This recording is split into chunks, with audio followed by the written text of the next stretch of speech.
Na putu sam prema neobičnoj zemlji maršala Filipa Petena, neosvojenom području kojem se pune 4 godine upravljalo iz kazina i hotela Du Parc u ekskluzivnom ljetovalištu Vichy, u Francuskoj bez okova, koja je nakon potpisivanja primirja postala beznadni promatrač rata. I sam izbor lječilišta Vichy bio je manje više proizvoljan. S 300 hotela bio je jedino mjesto u osvojenom području gdje su se prognani ministri iz Pariza mogli brzo smjestiti bez teškoća. Vichy je bio zaseban grad, ni francuski, ni potpuno kozmopolitski, koji se budio u proljeće, a spavao zimi. U Vichyju je riječ kolaboracija poprimila sadašnje značenje, no ondje je značila jednostavno suradnju. Što danas nazivamo defetizmom, označavalo se riječju realizam. Petena su obožavali. Vichy je bio u ratu s Velikom Britanijom, tako se barem doživljavalo. General Charles de Gaulle, koji je sa svojim slobodnim Francuzima pobjegao u London, bio je izdajica domovine. Tako je bilo raspoloženje u prvim godinama rata. Nakon 1944. polovina Francuske okrenula se za 180 stupnjeva. Poštovani gledatelji, povjesničari, ljubitelji povijesti, dobra vam večer. Čovječanstvo, a naročito Europljani, još uvijek žive u traumi od 2 rata, bez obzira što je sve manje onih koji su ratove doista doživjeli. I nadalje, svi smo u kolektivnoj traumi zbog holokausta, čak i oni koji se šale ili neprestano pričaju o holokaustu na podcjenjivački način.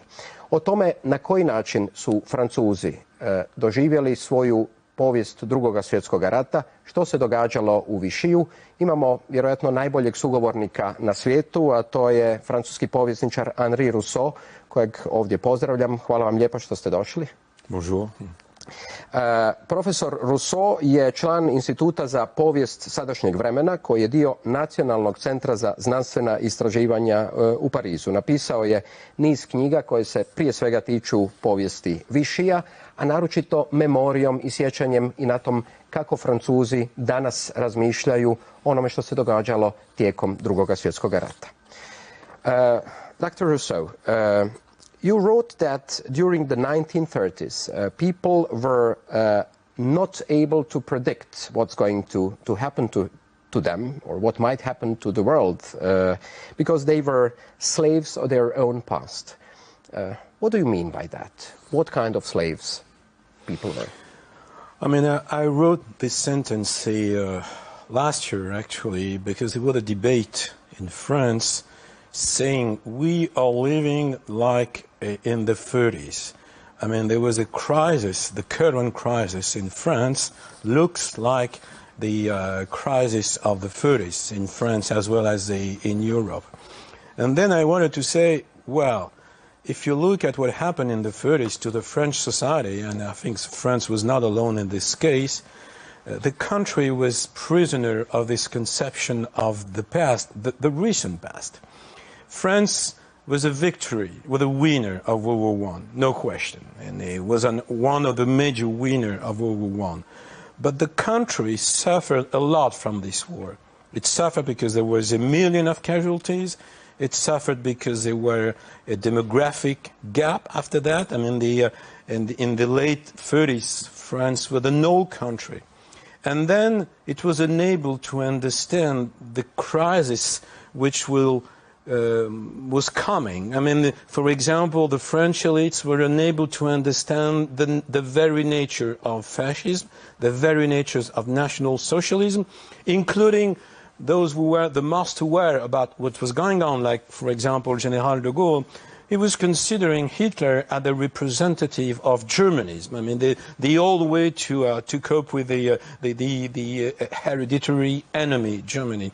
So many people, and one of the consequences, most of the country, the majority of French, didn't want to cope with another war, and they didn't want to see the war to come.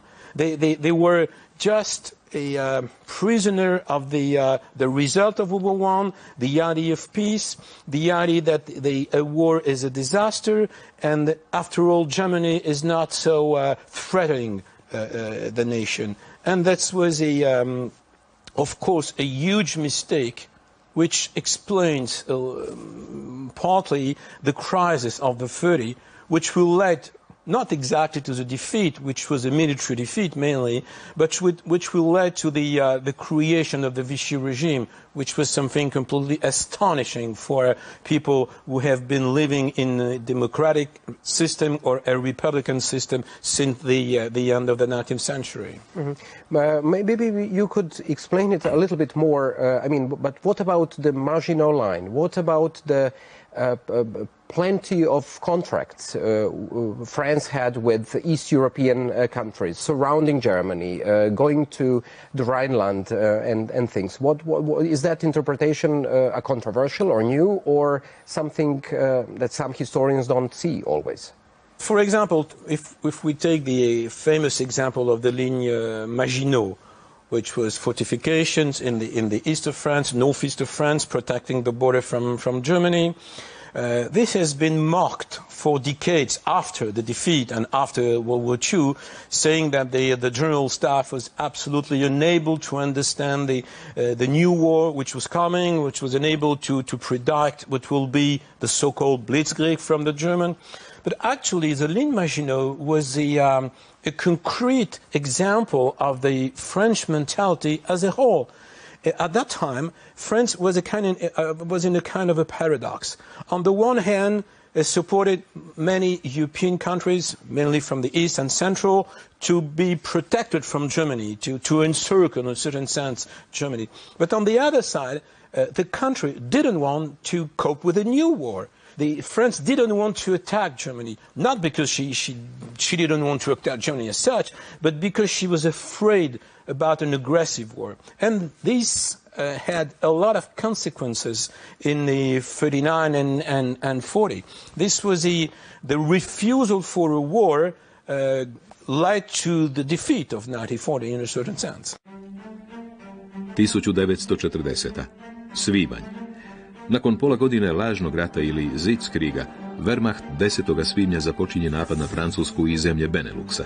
Za samo 11 dana njemačke su snage došle do La Manša i tako praktički osigurale brzu pobjedu na zapadu. You mentioned the military defeat more than any other defeat in 1940. What about the military? Weren't they preparing for what might occur if they were afraid of Germany that was becoming more and more aggressive? What were the ways of preparing for the defense? The army was not so weak. For example, if you take the example of the planes or of the tanks, which has been one of the main criticisms made by de Gaulle at that time in June in 1940, France was not so weak compared to Germany. The main mistake actually was the strategy. The strategy was to say, if we have a new war, it will look like the First World War, and Germany or the German general staff would do the same as they did in 1914. And then they made a huge mistake, saying that, for example, the Germans will attack from the north. And when the Wehrmacht in May 10th attacked the west, the lower lands and Belgium, all the majority of the French troops were sent to the north. And of course it was a huge mistake, because the attack on France, which happened a few weeks later, came from the east or the northeast. And France was very confident in its system of defense. For example, the ligne Maginot. But the worst, most of the general staff and most of the political elites didn't want this war.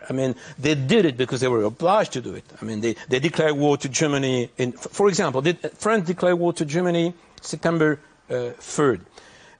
There were not a single shot practically against the Germans until May 1940. France went to wage war in Norway, for example, or in Finland. But the idea to attack directly Germany to protect the territory was not at stake, was not in the agenda, because profoundly, deeply, most of the general staff, most of the political elites didn't want a new war for two reasons, actually. A political one and the idea of to be prisoner of the past. The political one was the fear of communism. The fear of communism was one of the major trend in French politics, among the right wing, of course, but also among part of the left. And this was one of the major reasons why they said, finally, Hitler is a less threat than Stalin. Yeah. So we prefer not to confront immediately Hitler because the main threat for Europe and for France is communism. At that time, France, for example, had a rather important communist party. So this one of the main reasons. The second one was France had the French society is unable to cope with a new war like the First World War. I mean, to imagine that the same generation will have to support, will have to bear a new war for 1, 2, 3, 4 years in the trenches with all the support of the home front was simply unbearable for most of the Frenchies. So the idea was to avoid at any price a direct contact with the enemy, which was, of course, it was a mistake. But I said I'm a historian, so I'm living, 70 years after the war. It's very easy for me to say that. For many people at that time, they didn't see the real danger. To say we need to wage a war against Germany, it needs to be very courageous at that time, which was the case of General de Gaulle, for example. Yeah. And maybe if you could tackle on the Munich agreement or capitulation of 1938. Daladier knew that there were problems with that agreement, that Hitler might not turn to the east. How was French society divided in the 1930s? Was that something you could describe as almost a civil war or not? Munich was not a civil war. I mean, there was a huge debate about Munich, about the agreement and the fact that Daladier and the British Prime Minister decided to make an appeasement with Hitler and Mussolini, but there were a profound political division, which was the following of the divisions which bursted in 1946 with the Popular Front. I mean, just a word about the Popular Front, because it was the first step. For the first time, you had a government from the left wing, you had an association or even an agreement between the communists, the socialists, and what we call the radicals, who founded actually the Third Republic at the end of the 19th century. This was the first time that the communists could be associated more or less to a government. And there was on one side, a great hope from the labor classes, for example, on the other side, a great fear from the bourgeoisie, who feared that France could be or could become a communist country close to the USSR, which was not the case, of course. And 2 years after, the Popular Front collapsed, and it was a kind of a political defeat. And then, in 1938, it was the crisis of Munich. And then there was a kind of a link.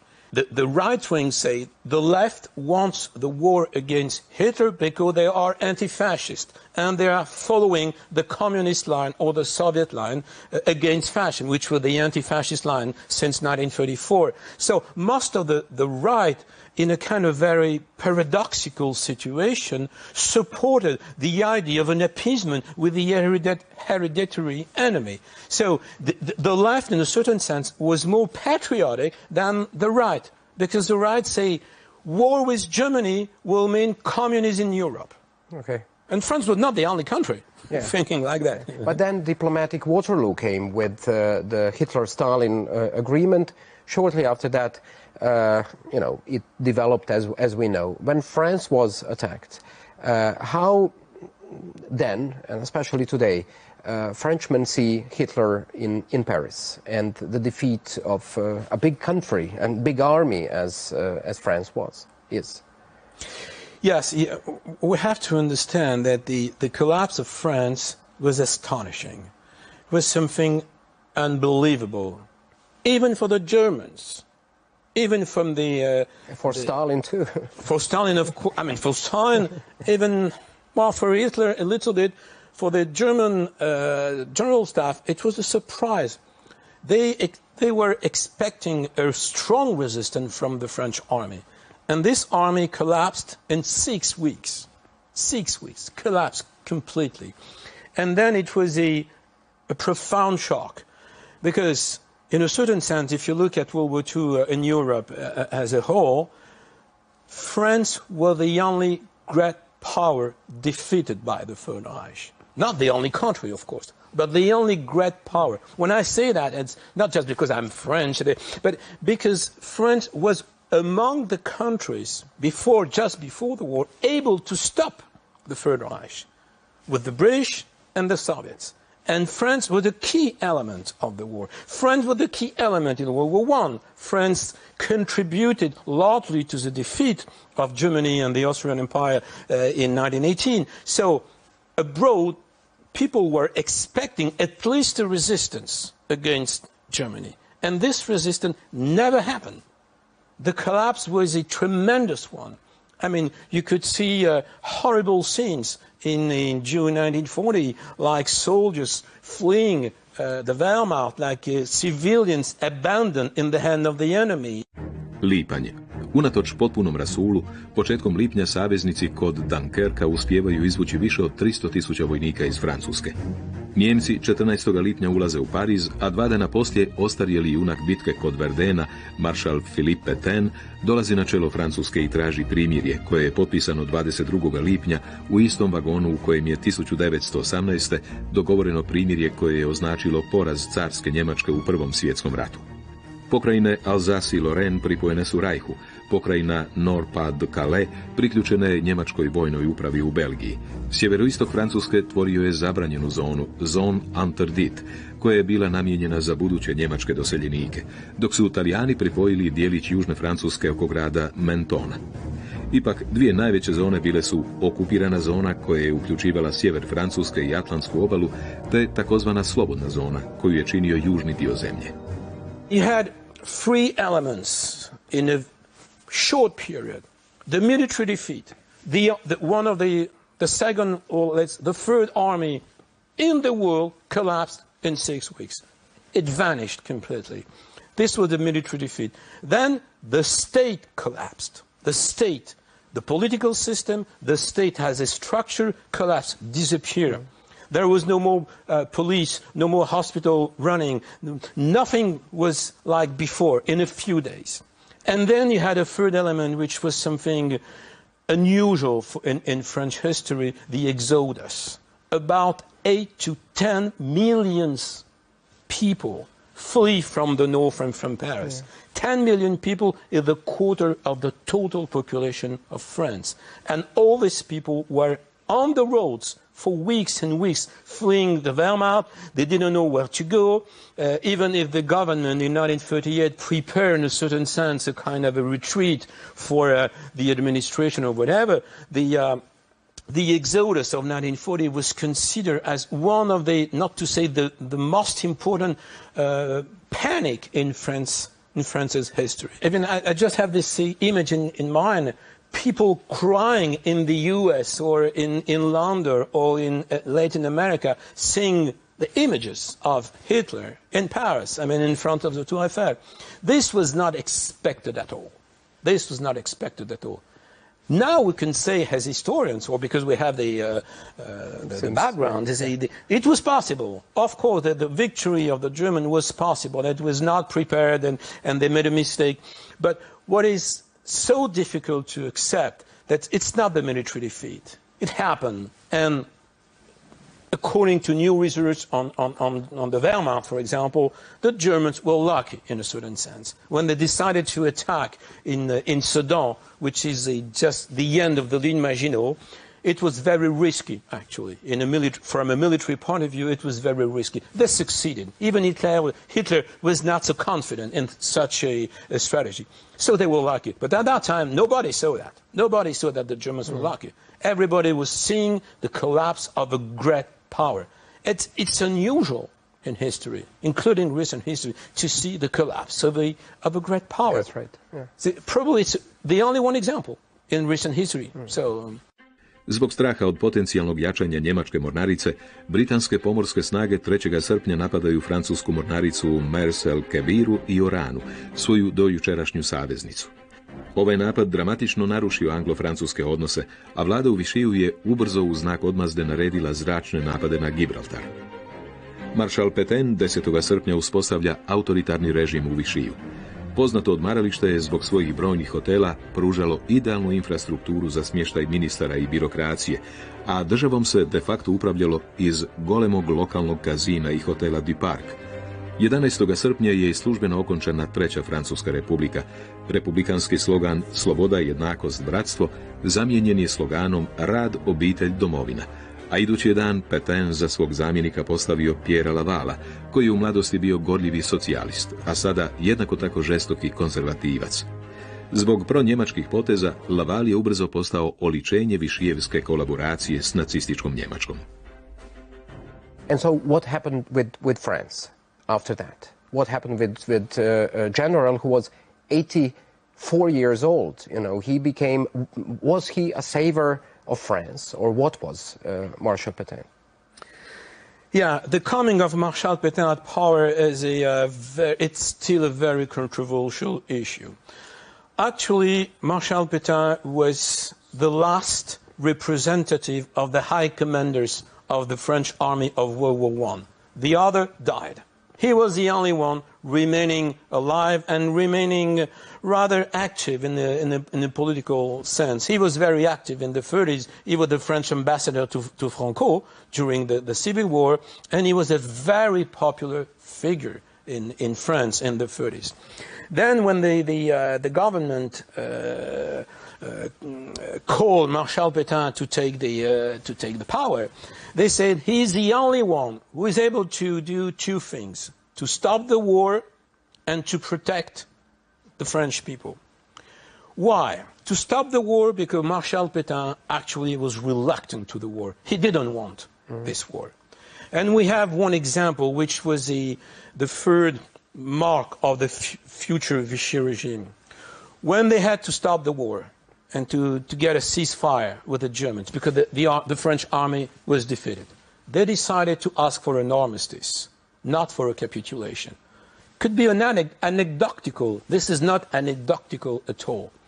In the law of war, in the tradition of war, an armistice, which means the end of the hostility, the end of a conflict with the enemy, is an agreement signed by the political level, by a government.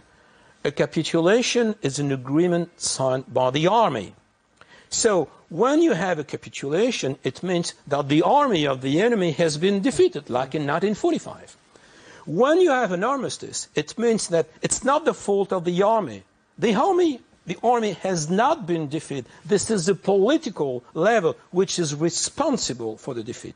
And Pétain, despite the fact that he was a military, he was one of the head of the French general staff, he said, I don't want any capitulation from the army. This will be an armistice to show how the politicians, and mainly the politicians of the Third Republic, were responsible of the defeat. This was the first major and symbolic decision. What the Marshal Pétain wanted to say, so I didn't want the war, most of the French people didn't want the war, we did this war, we did it because of the left, because of the Popular Front, because of the anti-fascists, because of the communists, and because of the Jews, of course. These were the first speeches saying that the new government will move toward a quasi-fascist regime. And he said, I will re-establish the state. I will re-establish an order, a political, social, economic order, despite the defeat and despite the occupation. Listopad. Vlada u Vichyju donosi prve antisemitske zakone. Pétain se 24. listopada sastaje s Hitlerom, a 30. listopada drži poznati govor u kojem naglašava da je Francuska izabrala put kolaboracije s Njemačkim rajhom. Prosinac. Pétain smjenjuje Lavala, a na njegovo mjesto ubrzo dolazi zapovjednik mornarice admiral François Darlan, koji je bio poznat po antibritanskim stavovima i uvjerenju u vojnu pobjedu nacističke Njemačke. Why Vichy? Yeah, that's the point. When Pétain was nominated, he was the last prime minister, chef de gouvernement, the head of the government of the Third Republic. And a few weeks later, he founded a new regime. In July 10th, there was a meeting at Vichy. This is a tiny city in the center of France, where all the politicians came after the defeat and to escape the enemy. And they decided to gather the parliament, both chambers, the Senate and the National Assembly. And then the idea was to give to this man, considered as a savior, despite his age, he was very old, all the elements, all the power to create a new constitution. It means that from the very beginning of the German occupation, at that time was occupying, let's say, 2/3 of the country, the north and the whole coast of the ocean. At that time, the idea was accepted by a majority of politicians. This defeat is not the defeat of the military. It's not a military defeat, it's a political defeat. It's our fault.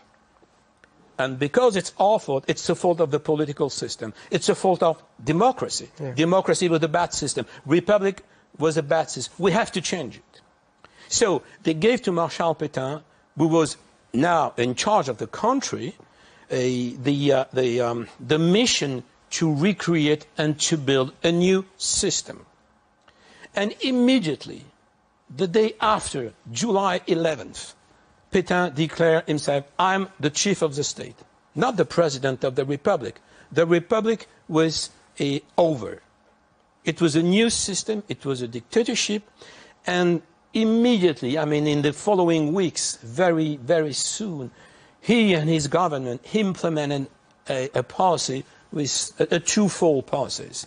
On the one hand, to create a contact with Germany, immediately. This was the beginning of a collaboration. And the other element of this policy was a home policy, and it was called the National Revolution.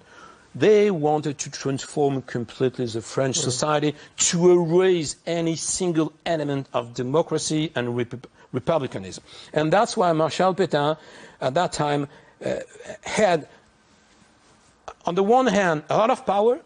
He was a dictator.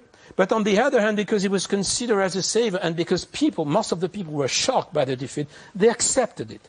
Mm-hmm. At least in the first, let's say, the first 1 or 2 years, because they had no choice. He was the only one saying, I will re-establish a minimal order after this collapse of the state, the exodus, and whatever. When it comes to the elites around him at that time, were they the same people, or some of the people that were already active during the Third Republic, or he chose people that were, I don't know, in tune with his ideas, of course, but different kind of politicians? The Vichy government, at least in the beginning, was more or less representative of the right of the 30s, including part of the left. I mean, for example, you had part of the Socialist Party divided profoundly after Munich, because the main trend of the Socialist Party was still the anti-fascist line, so in favor with the war against Germany. There was a minority which was not in favor guided by pacifist ideology and anti-communist ideology. So they were what we call in French les Munichois, those who were in favor of the agreement. And all this tendency of the Socialist Party joined the Vichy regime. I mean, there were no more socialists, to my point of view. So it was a kind of a mixture, who was very difficult to manage. But the key element, the key component of the Vichy regime was Marshal Pétain, from the very beginning to the very end of the occupation. The obsession with Jews you mentioned at the beginning, Freemasons and all those things, was that something that was inherent in French political culture, or it came with the Germans? What was the impact of the German and German practices in the rest of Europe, and what Pétain maybe thought all the way? First, there were a genuine anti-Semitism. The first anti-Semitic laws were promulgated in July 1940, 1 month after the defeat.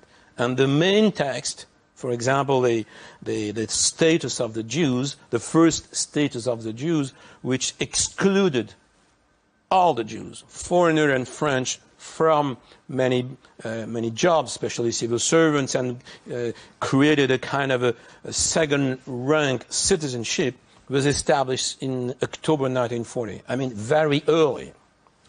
The influence of the Germans, of the occupiers, was very weak in this trend, because this genuine anti-Semitism was coming from the 19th century. It was a French anti-Semitism. Mm-hmm. It was inscribed in the French tradition mainly against the Republic, because the Jews in France, since the mid-19th century, have been considered by the royalists or the anti-Republican as the main support for the Republic and for the democracy, which was true, actually. So this kind of anti-Semitism was not at all the consequence of the Germans.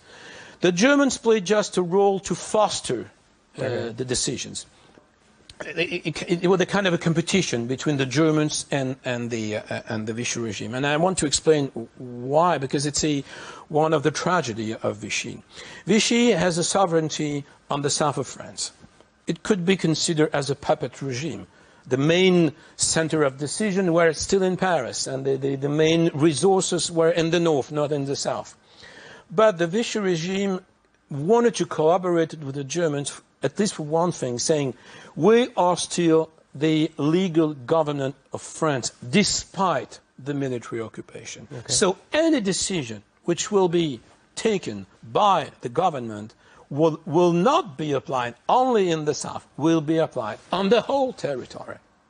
And the Germans accepted, the Nazis accepted, because it was a kind of a surprise, I mean a very good surprise, because actually what they had to do in the following 4 years during the occupation was a job, I mean, less difficult than they expected. They had a local, loyal, legal government doing what they wanted. Mm-hmm.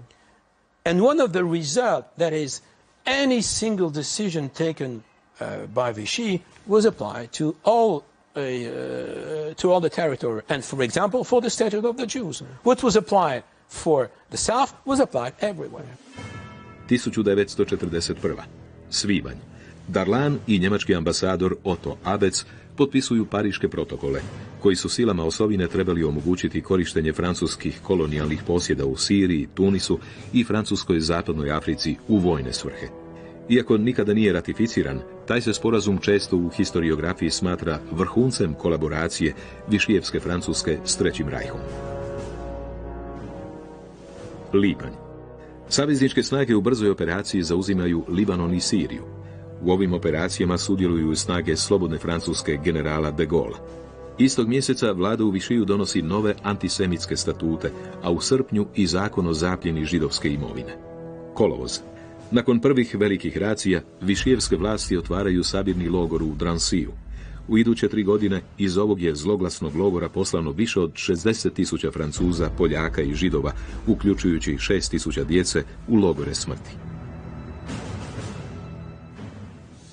What about the rest of French territory in Asia, in Africa, in Algeria? What was the relation with Pétain? I mean, North Africa was not occupied by the Germans. Asia, I mean, Indochina, I mean, it was occupied rather quickly, I mean, after 1941 by the Japanese. But the empire remained faithful, largely faithful to the Vichy regime until 1941, 1942. And it's an important element because they will be faithful until the landing of the Anglo-Americans, the British and the Americans in November 1942, and part of the empire will be faithful to General de Gaulle at the end of the 1940, 1941. But at the same time, the Vichy regime was claiming, saying, we are still sovereign in our territory, despite the German occupation, which was a kind of an illusion, and we're still a great power. And look, we have 3 elements of a great power. We have an empire, which was a resource, I mean, an important economic resource. We have the fleet, which was not defeated by the Germans. It remained completely intact. And we have a territory without any Germans on it. So this was the way the Vichy regime presented itself, especially abroad.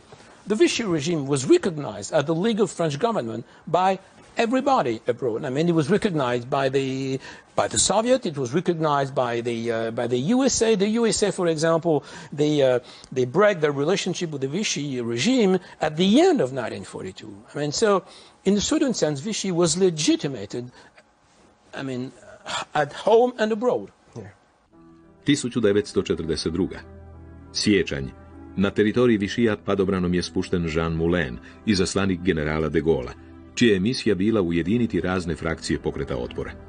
Moulin je ubrzo postao ikona pokreta otpora, na čijem je čelu bio sve do lipnja 1943. kada je izdan i uhićen. Srpanj. Počinju masovna uhićivanja i deportacije Židova u okupiranom dijelu Francuske. U ovim je racijama sudjelovala i francuska policija, koja je bila u nadležnosti Vichya. Posebno je kontroverzna bila odluka kojom je rehabilitirani Laval naredio uhićenje djece mlađe od 16 godina. Kolovoz. Proces deportacije usporen je zbog prosvjeda jednog dijela svećenstva. Studeni.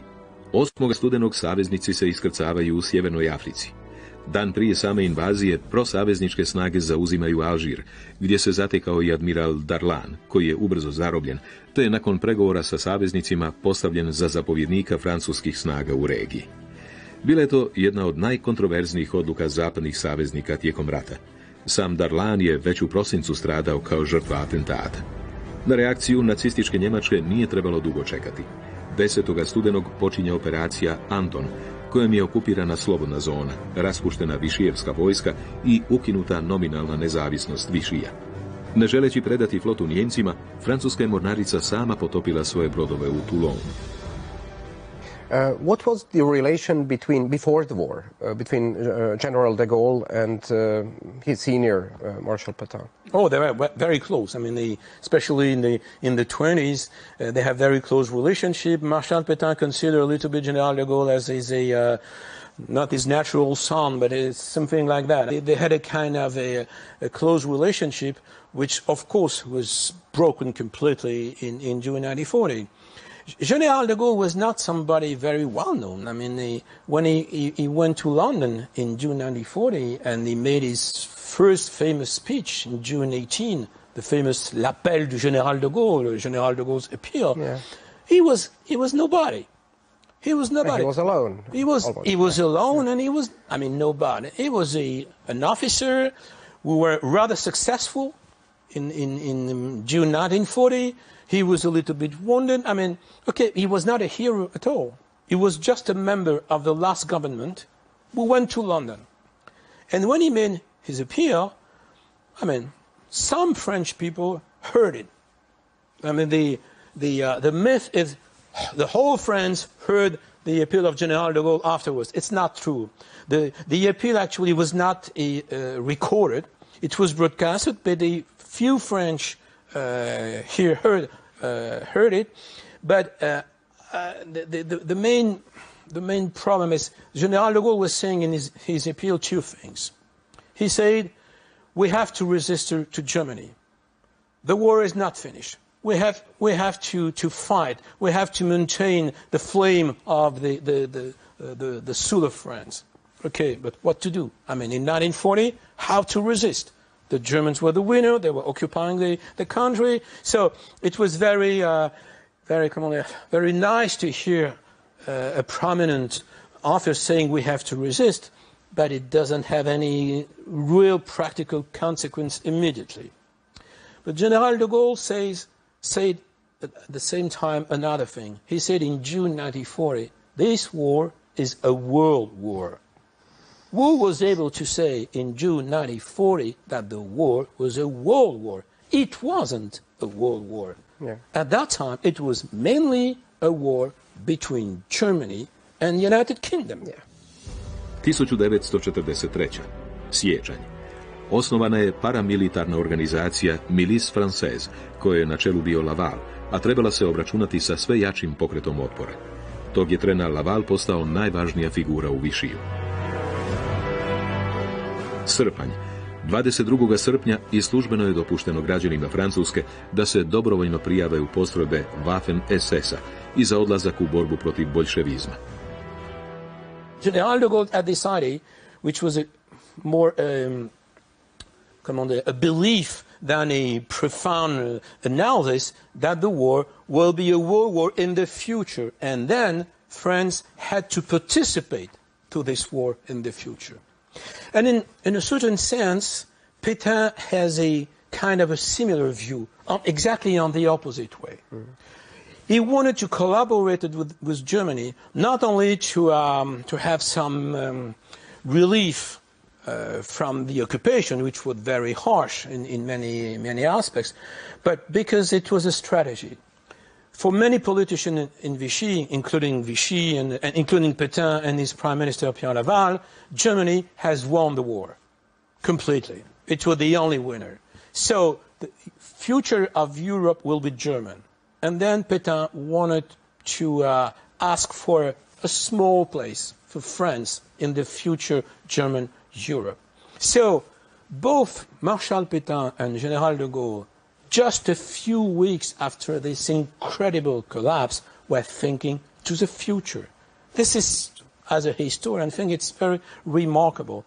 On the one hand, you had this society in the 30s looking backwards, looking to the past, and afraid by the future because of the past. And after the catastrophe, after June 1940, part of the French society was looking forward.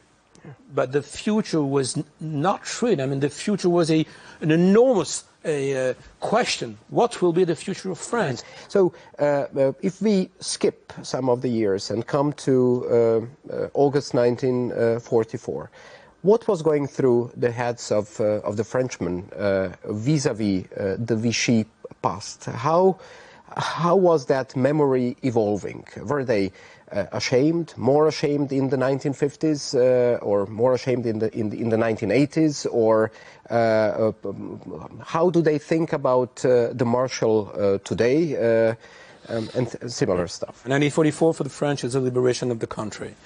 1945, the end of the war.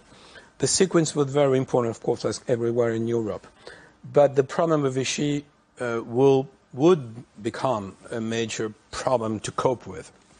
Because Vichy was a legal government, because a majority of the French supported it, at least in the beginning.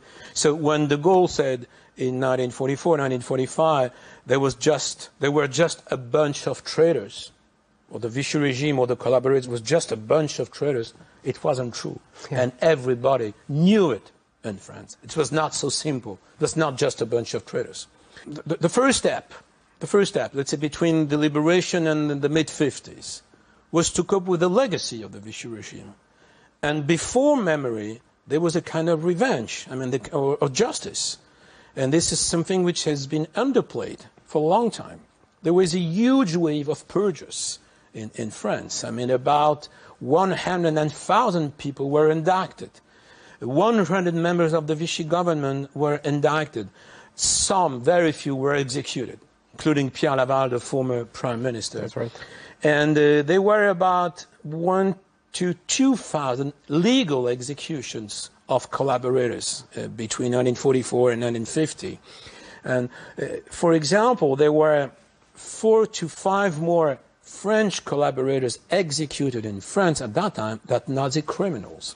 So the question of collaboration was a major issue for France. Even the word purge is very significant. It means that the new government, de Gaulle's government, and the resistance, and the communists, and the socialists, all those who participated to the resistance, have to purge the nation of those who betrayed it, or those who were fascist, because the Vichy regime was considered as a fascist regime. So the first step was to judge the traitors. It was done. Good or bad, it's in another question. It was done. And then came, because of many reasons, especially the Cold War, in the early 50s, the idea that too much is too much. We have to stop the process, which is a usual perspective after a civil war, after a dictatorship. We have to close the book. So there was two major amnesty laws at the time saying justice has been done, cases are over, we have to finish the sequence of the war and the liberation, and now we have to move toward the future. And then from the 50s to, let's say, the end of the 60s or the early 70s, Vichy was no more at stake in the public debate. There was a kind of a founding myth about the resistance, not to say that all the French were resistors, which is of course ridiculous, but to say that the real soul of France, la France éternelle, the real meaning of the French message belonged to the resistance, not to the Vichy regime. And then the resistance became the founding myth of the Fifth Republic, when General de Gaulle came back at power in 1958. 1944. Lipanj. Samo nekoliko dana prije iskrcavanja u Normandiji, početkom lipnja, osnovana je privremena vlada Francuske republike na čelu s generalom de Gaulom, koju su ubrzo priznale i vodeće savezničke sile. Kolovoz. Saveznici 25. kolovoza oslobađaju Pariz. Počinje prvi period osude kolaboracionista, takozvani period divlje čistke, tijekom kojeg je ubijeno nekoliko tisuća kolaboracionista bez suđenja, a ženama optuženima za suradnju s Nijemcima brijane su glave. Važno je napomenuti da su posljednji vlakovi za Auschwitz napustili Pariz svega tjedan dana prije oslobođenja. Rujan. Ostaci Vichyevske vlade bježe na jug Njemačke, gdje 7. rujna u Sigmaringenu osnivaju marionetsku vladu u egzilu. Iskustva iz Sigmaringena majstorski je opisao jedan od najvećih francuskih pisaca, ujedno i kolaboracionist, Louis Ferdinand Céline. 1945. Travanj. Snage slobodne Francuske osvajaju Sigmaringen, čime je službeno završen Vichyevski period. Počinju velika suđenja za kolaboraciju, tijekom kojih je izrečeno 1500 smrtnih kazni, uključujući Lavala. Međutim, mnogi su dužnosnici i intelektualci izbjegli smrtnu kaznu, a većina ih je nakon nekoliko godina amnestirana. Kontroverzije o Vichyju ponovno će se pojaviti tek 40 godina poslije, kada je nekoliko velikih suđenja ponovno aktualiziralo rasprave o kolaboraciji. What about the writers, the artists, the filmmakers, the historians at that time in the 50s and 60s? Nothing about Vichy, just about Maquis and the resistance and Charles de Gaulle. Not exactly. I mean, they were talking about Vichy, they were talking about collaboration, but it was considered as a kind of minorities, a kind of an exception. The Vichy regime was considered as an exception in French political history. And there was a lot of attention, of course, to the resistance. And one of the main things, there was nothing on the Jews. No work was done, except abroad, in France, on the Holocaust, which was not considered as a major issue. You had some Jewish historians working in a special institution, which is today the Shoah Memorial, work on this issue. No, but if you take the textbooks, for example, you had very few elements on the Holocaust.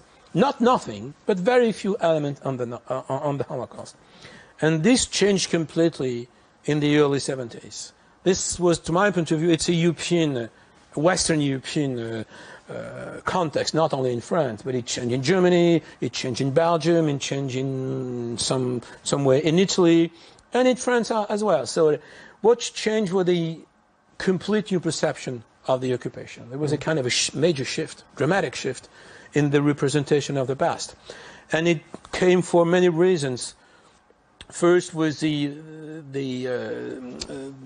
death of General de Gaulle. So the one who was the key element of this representation of the past based on heroism vanished in 1970. And there was a generation of 68 who wanted to have a new perception of the past, a new perception of the French society, who was fed up of all these resistors talking all the time as veterans about the past. They wanted something new, and they said, no, France was not only composed by resistors or partisans during the war. And then you had a new analysis of the period. First was the translation in France about this famous book of Robert Paxton's. He was a U.S. historian who published a very important book at that time, the Vichy France. And there was also a film who had a tremendous influence in France at that time, The Sorrow and the Pity, which was probably the first film showing part of the dark side of the occupation, and showing that the problem didn't come only from the Nazis, but also from the French society itself. So if you combine all these elements, it was a progressively and rather quickly a change in the perception of the occupation. Was the trial of Klaus Barbie played any role, or was it significant in that confronting with the past of the French society? Yes, Klaus Barbie's trial, who came in 1987, was the result of this shift. Okay. There was a deep shift in the perception, putting the Holocaust at the core of history. This was a major change compared, for example, with the 50s or the 60s. The major figure in the 60s was the hero, Jean Moulin, the head of the resistance, killed by Klaus Barbie. And when Klaus Barbie was extradited in 1983 and then judged in 1987, there was a very paradoxical situation. He was responsible for the death of the chief of the French resistance. But for legal reasons, mainly the statute of limitations of war crime, he couldn't be sued for the murder of Jean Moulin. So in the trial, the legacy of the resistance, the martyrdom of Jean Moulin, was outside the debate. Yeah. And the main indictment of Klaus Barbie was the killing of 44 children, Jewish children, in a small place called Isieux. It's in this tiny village in the south of France. And he was indicted and condemned for crimes against humanity, for having killed the Jews. This is the major shift. And they say, in the 60s, the prominent figure were the heroes, Jean Moulin. In the 70s, the 80s, and the 90s, the prominent figure was the Jewish victim of the Holocaust. And today? And today, it's a little bit different, because there was the balance went too far on the other side. And there were many reactions, especially when Jacques Chirac pronounced a very famous speech in 1995, saying that the French state and the French nation was accountable for the deportation and the killing of about 75,000 Jews during the occupation. And there were many reactions, political reaction, and from historians, from many other parts of the society, saying it's not fair to speak only about the Holocaust. And then you have this evolution where World War II is still a big component of French culture. We're still obsessed by World War II. The problem of Vichy has been solved, in a certain sense. France has recognized its own responsibility. Now we have to prepare or to provide to the young generation a more balanced view of what happened during the war. But it's not so easy. I mean, for a politician is not a historian. Okay. So, in a certain sense, we are still prisoner of some myth. The resistance is still considered as a major component, which is fair. But, for example, if you look at all the commemoration of the 70th anniversary of the end of the war in France, France has been presented officially as a major winner of World War II, which was not the case, even if de Gaulle succeeded to bring France into the table of the winners. But actually, as a historian, I know that France was not a winner in World War II. Yeah. And on the other side, you have still this very controversial figure of Pétain. You have, as you know, in France, in many other places in Europe, the growing of a new extreme right. And this extreme right is divided. Part wants to remain linked to the past and try to promote again and again the figure of Pétain as the guy who was opposed to democracy and to the republic. And you have the other part of the extreme right who is saying, well, World War II, it's old issue, it's an old story, we have to take in account the present and to forget the past and to turn now toward the future. And this means that the past is not still a never present past, to my point of view, in France. Dr. Rousso, thank you very much. This was so interesting, not only about historical details, but also about something that many people in this region, especially in Croatia, can relate to. Thank you very much. Thank you. Poštovani gledatelji, evo toliko u večerašnjoj trećoj povijesti o Vichyju, ali i možda ovom drugom dijelu koji je podjednako, mislim, važan i zanimljiv, na koji način se suočavati s prošlosti, na koji način su to činili i čine Francuzi. Hvala vam lijepa na pozornosti, laka noć.